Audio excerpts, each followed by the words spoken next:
पटौदी खानदान, जिसका अपना एक अलग अंदाज है। लेकिन क्या आप जानते हैं भोपाल की 12वीं नवाब बेगम साजिदा सुल्ताना के बारे में? जी हाँ, आज हम आपको उनके ही बारे में बताने जा रहे हैं।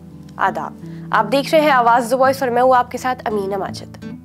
भोपाल की रियासत पर मुस्लिम महिलाओं ने 107 साल तक शासन किया। भोपाल की बेगमें, जिन्हें अक्सर भोपाल की नवाब कहा जाता था, और ऐसी नवाब बेगम थी साजिदा बेगम, जो टीम इंडिया की पूर्व क्रिकेटर मंसूर अली खान की मां थी। साजिदा बेगम भोपाल के आखिरी नवाब हमीदुल्लाह खान की छोटी बेटी थी। पिता के जाने के बाद साजिदा भोपाल की 12वीं नवाब बेगम बनी थी। उनकी बड़ी बहन आबिदा, जो अपने पिता के इंतकाल के बाद बेगम बनती, विभाजन के दौरान पाकिस्तान चली गईं और बाद में साजिदा बेगम ने 1939 में नवाब मोहम्मद इफ्तिखार अली खान पटौदी से शादी की, जो दिल्ली के पास एक रियासत पटौदी के शाही परिवार के 8वें नवाब थे, जो अब हरियाणा में है।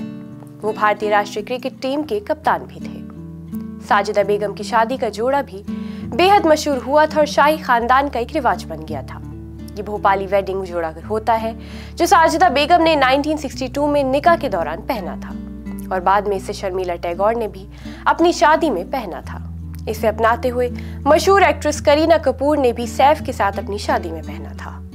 इफ्तिखार अली खान और साजिदा सुल्तान की शादी तस्वीर को एक महिला फोटोग्राफर ने अपने कैमरे में कैद किया था।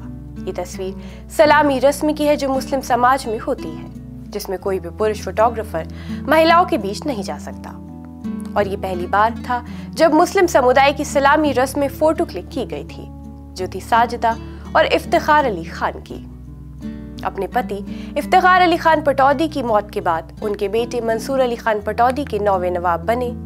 साजिदा सुल्तान का 1995 में इंतकाल हो गया और मंसूर अली खान भोपाल के औकाफ शाही के मुतवल्ली बन गए।